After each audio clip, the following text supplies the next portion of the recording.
When is someone truly amazing at something? For skills like math, it's simply when you can get the correct answers. For skills like cooking, it's harder to gauge, but making food that satisfies everyone around is enough to call yourself good. For skills like drawing, everyone can understand what bad looks like. A lot of drawings with high detail at the highest level can't really be compared one to one. In teamfight tactics, there are plenty of different skills that come together to make a player truly good. I'm Rain, full stop, and I've been playing for far too long to be this bad at the game. I look back and calculated based on how many games I've played. 5,400 games. I cannot believe that number. Over different accounts, making up for more than 3,000 hours just playing TFT. This doesn't even account for all the time I've spent watching streams, videos, guides, reading guides on Reddit, the internet, YouTube posts, everywhere. I've spent so much time playing TFT. And for the longest time, I sucked. Yeah, it's pretty clear I was just terrible. But first, a short introduction to me, Rain, right? I started off playing TFT in the last week of set 5. Which wasn't a very good set in my opinion. I didn't play much though. I thought that the shadow items were really confusing, I didn't know what was going on, and TFT has a really high learning curve for most players. If you're familiar with the game, you might not really realize that. But as we went into set 5.5, I found that I really loved the game. The items were amazing, the radiant items felt amazing, and nothing felt better than Akshan swinging around and around shooting everything on the enemy board, and sometimes randomly dying, but that wasn't the point, right? And I reached Masters in UNE on the first set I really played, that is set 5.5. In set 6 I really fell in love with the game. I played more than 700 games of TFT and am quite obsessive kind of with the games I play. When I play Minecraft, I would play like 1,000 hours on the same server. When I play League of Legends, I would play thousands of hours to go from rank silver to gold. I was horrible at League of Legends, just as I am horrible at TFT. But I managed to reach Masters, and the first set I was playing seriously, which was, yes, 5.5. I thought that was crazy to me. And I realized why I was so good. It was because I was playing an EUNE. Now, if you don't know anything about TFT and how the competition works, basically you should understand that the EUNE servers aren't very competitive. Let's say all the good players are on, say, EU West, NA, the Chinese servers. These are like the 3 main servers, you could say. Now, not to say that the other servers are bad, of course not. But I think that I could really feel the difference once I decided to head off the EUNE servers and went to the NA servers. Now at first, let's be honest, my main goal was to stream snipe my favorite streamers. And over time I realized that my goal was to get good enough to consistently stream snipe streamers, right? I played quite a few people that I really admired early on in the set, when the ranks just reset, and even some scrub like me who only peaks Masters to get in lobby with a challenger player or a master player or a GM player that was somewhat famous, right? I grinded out to try and get to these ranks where I could stream snipe my favorite streamers, or well, a stream snipe is kind of a negative word. I just really wanted to play in lobby with them, it's kind of an affirmation to your own skill, thinking like, well, I'm good enough to play with someone who does this for a living, or something like that, right? I'm not famous enough, I'm good enough to play with someone famous, which is pretty interesting, right? And this obsession actually made me play much worse. I hard peaked Masters, like I would never be better than that. In fact, I hard peaked like 100 LP Masters. It was like a barrier I could not climb. Hundreds and thousands of games I would play, unable to break that barrier. Unable to go past, like, at best I would go like 300 LP and then drop down. But 300 LP was amazing for me. I would be averaging in the 5s at Master 0 LP, just getting destroyed by diamond players. I began playing on autopilot. I was blaming everything on luck, just as I had seen the same streamers talking about. Well, of course, there's a difference. I'll explain it quickly. In TFT, it's like a, just like everything in life, it's where you have skill joined with luck. And if everyone is the same skill level, then the only thing that decides the game is luck. So the streamers blame everything on luck, because if they're all equally skilled in the highest rank of play, then really the games are decided on luck. But the difference is, I am not the best player in the world. I am trash. So blaming everything on luck is very counterproductive. There are hundreds of things I could have done in the game that would have fixed it, that would have saved it, that a challenger player, though they could have made those choices, but I didn't. I didn't make any such choices. I just lost over and over again, thousands of games in a row. This actually happened during the recording of the footage shown, even when I thought I learned from my mistakes, because I overestimated myself, and I overestimated how well I was playing, but we'll get into that a bit later. I got Masters for the first time in set 5.5, but I was never able to touch the tier above it, Grandmaster, until just last set. The difference between Master 0 LP and Grandmaster is massive. Why? Because Master 0 LP is basically the start of the race. Everyone who wants the shiny Masters rank will just get there and then just sit at 0 LP, play for fun for the rest of the set. Why? Because after Master rank, there is no more tiers, there is no more promotion, there is only LP. Grandmaster and the tier above it, Challenger, if you're unaware, operates on a leaderboard status. The top 750 people in the North American server, that is the top 750 people with the most LP, would be Grandmaster, except for the top 250 people, those are the Challengers. And Challenger is the highest rank that you can reach. And it's basically the goal of anyone trying to play TFT competitively. If they want to prove themselves, if they want to show that they have what it takes to play competitively, you want to be Challenger, right? But my goal was a step below that. I really wanted to be Grandmaster. After thousands of games being stuck at Master 0 LP, after literal years of my real life being stuck at this rank, completely walled off, I would like to be a bit better. Despite playing every set except Dragonlance, I didn't like Dragonlance. I mean, I played a bit, but I didn't play that much. I wasn't once able to reach the entrance to the true apex of the rank experience. But coming back to a victory for our protagonist, well, in this story that I'm telling, I happen to be the protagonist, I guess. Set 13, last set, I was able to reach Grandmaster for the first time, which was something that I had given up on. At some point I thought it would never be possible. I thought I was just hard stuck Master for the rest of my life, but I already resigned myself to just playing for fun. But I wasn't just able to reach Grandmaster, I actually reached top 500 in an A, whereas Grandmaster only not only, but it encompasses 750, so it's like the difference between being top 750 and top 500 is there's a big deal. But there is a catch, right? It's a very big catch. I got this during and after TFT Worlds. Now, why is this a big deal? It's because all the good players are on vacation. They just aren't even playing the game right now. If you're playing during these last few patches, I'm not talking about the for fun patch, at the last patch, right?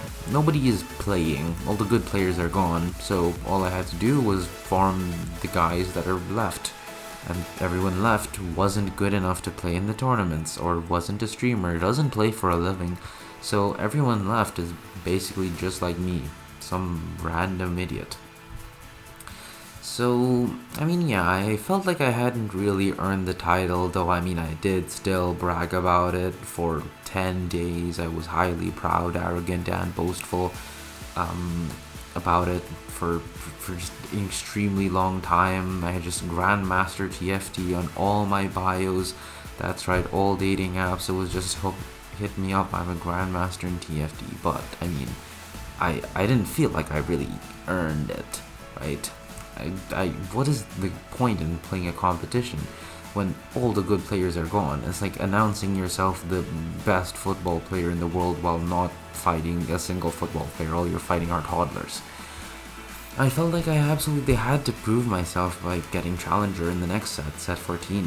I thought, if I was able to do this, right, I should be able to prove myself. And I mean, yeah, Challenger was a high goal. I would settle for Grandmaster if I'm being honest. Well, I dreamed of being one of the best players in the world, right? But, you know, if it wasn't meant to be, it wasn't meant to be. I'm not actually that good at the game. I need to keep reiterating this to you. I am really bad at TFT. I am extremely bad. Nobody gets here playing 3,000 hours and still is Heartstuck Master. Nobody, right? I only had one problem with my goal: high school finals. That's right. With extremely important high school finals coming up, I couldn't devote nearly any time to TFT because if I didn't study, I would just fail the exams, and that would be really bad. Like, it's way easier to go 8th in TFT, and going 8th in real life is just horrible. But that aside, I had a crippling addiction, and I could afford 10 days to play TFT if I just cut out everything else, right? 10 days to play TFT following the release of the set. And after 10 days of non-stop playing, of 138 games, I actually kind of achieved the goal I was aiming for. I reached top 250 on the NA ladder. Top 250 on the NA ladder. I don't know if my ecstasy is transferring over to my voice right now, but this achievement, I might just have made this video to brag about that. Like everything else, I mean, yeah, okay. I'm telling you, like, as a casual player, that is just crazy. I don't play this game for a living. I don't play this game like as my job. I just play this game for fun, and I might be addicted, and I might play a lot more than anyone else, but still, to have like no study group, no nothing, I just do it on my own. Top 250 on the NA ladder, I felt amazing. I was at the peak of the world. In the process of reaching this goal, I had fought my favorite idols and my favorite streamers. A surreal experience. If you're not into TFT, you might recognize the names Disguised Toast and I'm a Cutie Pie. If you're into TFT, I was able to fight Soju, Prestivan, Malala, Phoenix AA. These guys are all my idols. Sub-Zero Arc as well. And that's just crazy to me. I have no idea how that managed. Yeah, I fought Bellum as well. The only thing I regret was that I wasn't able to play against Dish Soap or Setsuko before my time ran out and I was forced to play for the exams. Although, yes, I mean, it's better for my LP not to fight against good players, but that's not really the point of playing ranked, right? The point is to fight good players. If you just wanted to win every game, I could just load into normals and beat everybody up. There's no challenge in that. There's no problem in that. I could smurf and play Emerald and win all my games, and there's no problem with that. But the pursuit of rank is not just a number, it's also the pursuit of being something, doing something good, you know, proving that you can play with people who really do devote as much time as you do to the same game. Like, I've put in 3,000 hours, but that, like, pales in comparison to the people who play this game for their livelihoods. Like Soju, for example, people clown on him for apparently being bad, but he's a multi-season rank 1 high challenger consistently. He's played for tens of thousands of hours by now. An absolute beast of a player, just like everyone else I mentioned and idolized. I can't believe that I managed to play with them, right? Even what you think are front players like Voxbox or Toast are extremely good at the game. But there is a difference between top 250 and Challenger. And even though I reached top 250, I didn't reach Challenger. How can that be, right? I told you Challenger was top 250. There is a caveat. You have to have at least, I think, 500 LP to be classified as Challenger, and 200 for Grandmaster. So, because it was the start of the set, I reached top 250, but I was only Master's rank at like 65 LP at the time. And I did run out of time. I could have played more. I think I could have made it, but I ran out of time, and we'll never really know. After all, if I was able to play 50 more games, would I have reached 500 LP, or would I have been kicked down by the good players? In any case, I think that the LP requirement is a lot easier than being top 250. I ended set 13 with like 650 LP or 700 LP, I forget exactly, but like reaching 500 LP is not the hard part. Being top 250 in your region is. That's the hard part. And it's not 250 for every region. For example, in EU West, where I'm currently playing, it's top 200, right? So even if I got Challenger, I didn't really get Challenger, which I feel is sad, right? It's basically like not being able to finish the last bite of cake. It was just there. I could have gotten it if I had more time, but I didn't have more time. And so I resolved that after my exams would end on the same set 14, I would hit Challenger. I would like to do it on the US server because I currently live in Europe, and because I would really like to participate in a tournament. I've already sniped most of the streamers I want to see in NA, and I had some US streamers that I really wanted to snipe. For example, Sola Gazang, Kevin Parker. I would like to snipe Demasian Raptor, although I think Demasian Raptor plays in UE and NE. Wet Jungler, like all these players I would really like to snipe and play with, right? Growing up, esports wasn't something I really grew up with or recognized, but for the league players out there, the worlds where DRX beat T1, that was the first time I got introduced to esports, and after that I really fell in love with it. And there are so many esport players in TFT. If you guys didn't know, TFT is actually quite a big esport, kind of. I feel like they just do a really poor job of advertising it. If you want to see any of the games, you have to go to Frodan's channel. He's the co-streamer for it, and he will keep you up to date. But they really poorly announce tournaments or anything. But the great thing about TFT, which is not the same in League, it used to be this way. Alright, I'll just explain how it is in TFT now. Anybody could become the world champion. Literally anybody. You could be the world champion in TFT. Like, it's possible. Is it easy? Of course not, but it's possible. In League, that's not possible. Like, you could say everybody could be a professional League player, yes. Everyone could win worlds, but that's not really true. You have to be hired by an organization first. But in TFT, me, without any organization, can just play the tournaments, and if I win enough of them, I'll just win worlds. Like, it's totally possible. The path to worlds is really complicated, and it's not even, I mean, yeah, every competitive TFT player dreams of going to worlds, but I mean, that's not really my goal because it's unrealistic. Once again, I'm trash. I just want the experience of playing in the regional tournaments. I'll quickly explain the tournament structure. In every region, there are 3 sub-tournaments that lead up to the main regional tournament, and then through either placing well throughout the 3 sub-tournaments or placing well in the main tournament, you can go to Worlds. I'm not sure exactly the numbers, but yeah, a number of people qualify from each region depending on if you won the sub-tournaments or the main tournaments, if you got enough points in the sub-tournaments. And of course, the winner of the last Worlds automatically goes to Worlds next year, which is a rule they added after Milala unfortunately wasn't able to go to Worlds after winning Worlds, which was quite ridiculous, right?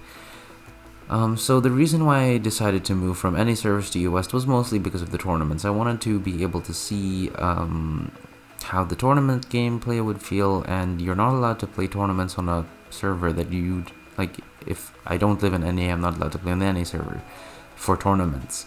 So I moved over to US, then I thought, well, I can have a fresh start and I can do a really easy challenger grind. At least my idea was I'd just get masters within like 75 games and then I'd begin playing for challenger after my holidays began. But there was a problem, and that is, I forgot, I'm really bad at the game.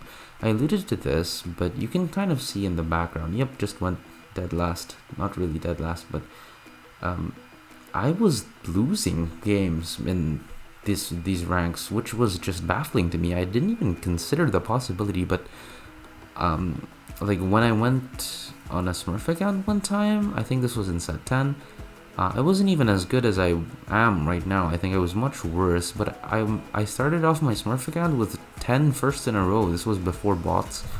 And before you had to play normal games to play ranked. I just went first 10 times in a row. And that didn't even happen this time. I had my first bot 4 really fast, and I was actually losing games in Platinum and Diamond. Especially like Diamond, I couldn't believe what I was doing.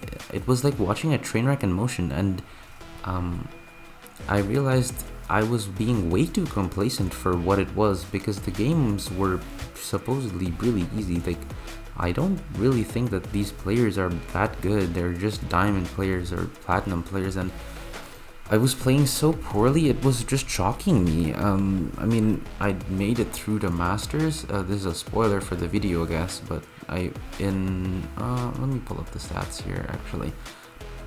I managed to get to Masters in 104 games, I think. Yes, 104 games. My AVP was 3.9. No, sorry, 3.8 over 100 games. But if you look at just the last 50 games, I averaged a 4.24. And a 4.24 is, well, 4.5 is the average, but 4.24 in Diamond is really upsetting. That I spent so long in Diamond. I spent 6 days, right? But not just 6 days, it was more than 50 games.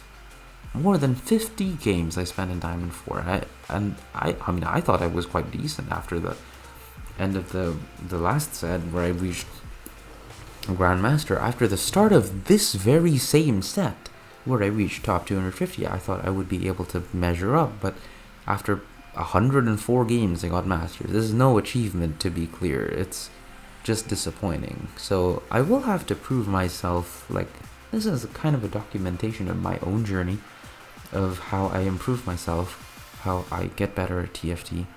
But like, there's no result for me to be proud of here. You're basically watching my confession of how terrible I am, just constant strings of 8s. But I did get there, not that it was in question.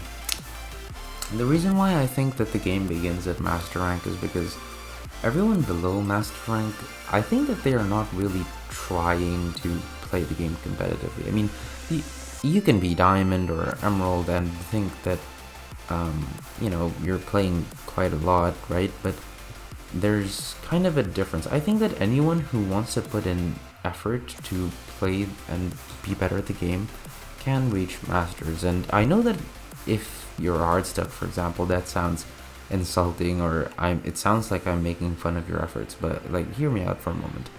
You need to try reviewing your videos, reviewing your gameplay, right? And you need to be watching high-level streamers.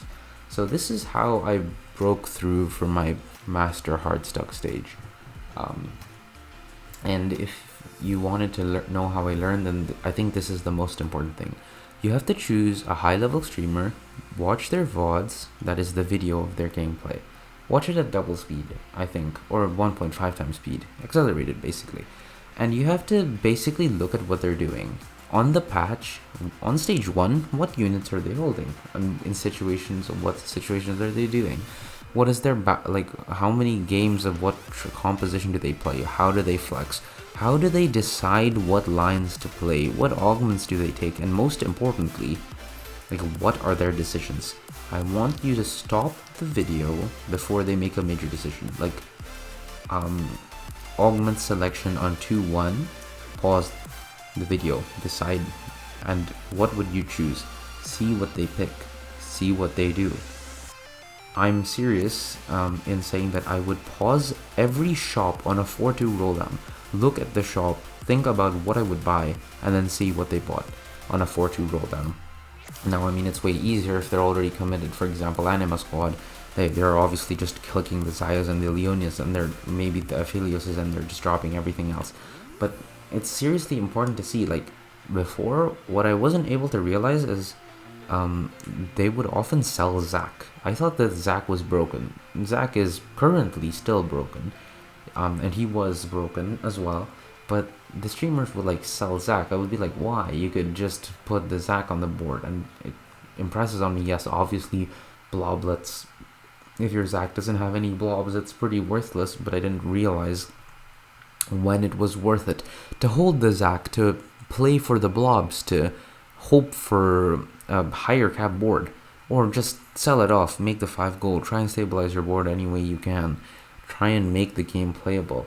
Like, these things are so important. I will get into this and a bunch of things, what I think that the high level players are doing that I was not able to do. But I think the main things are line selection, scouting. I think my scouting was really bad. Positioning, this is a skill that I'm not able to learn, but Dish Soap is a positioning genius, and I have no idea what he's doing, but he does it so well, it's maddening. And finally, it's just knowing the range of positions that you can have, knowing when to give up, knowing when you can't go first, knowing what spot you're playing for. That is just mind-blowing to me. I try my best to do what they're doing, but they are doing it so much better than I could dream of doing. Basically, right? It's a simple thought. All of these together are pretty simple. Like, oh, line selection. All I have to do is, I look at my items, I look at my units. Okay, I got dropped the Twisted Fate, I have a Ridgeblade, I'm playing TF, right? Sometimes the game just gives you that. But sometimes it's different. Sometimes you're poor. Sometimes your items are inconvenient. Sometimes you dropped a Deathblade. Like, in all of these situations, you need to know what you're doing. What's your backup plan? And these guys are able to do it really well. And what is your expected placement? That is something that is just really important to know. If you know what your expected placement is, if you're playing for first, if you're playing for 7th, if you're playing for 6th, you have to select that, go for it. And if you're not playing for first, sell all your future outs, sell everything that you could be saving for the late game. Don't go level 9, stay level 8, reroll for your upgrades and save lives, right? But those are all skills that I had to learn, and in the end, it came together and gave me something that I needed. And throughout this footage, which I showed you, I wasn't really paying much attention. I wasn't playing with a focused mind. I was reading books while playing. I was calling friends while playing. I wasn't playing with a singular mind, and that's not how you end up winning all your games, right? I'm gonna let you guys hear my live disappointment as I reach Masters, but if anything, it was very nice to meet everybody. This was Rain, full stop. This was the end of my first video. I hope to share some more experiences with you as I continue on my climb to Challenger. Alright, here it is. There it is, Masters. It took too long. That's just upsetting, but whatever. I can finally go on to produce the video. No, it didn't capture the client. No, dang it. Oh well.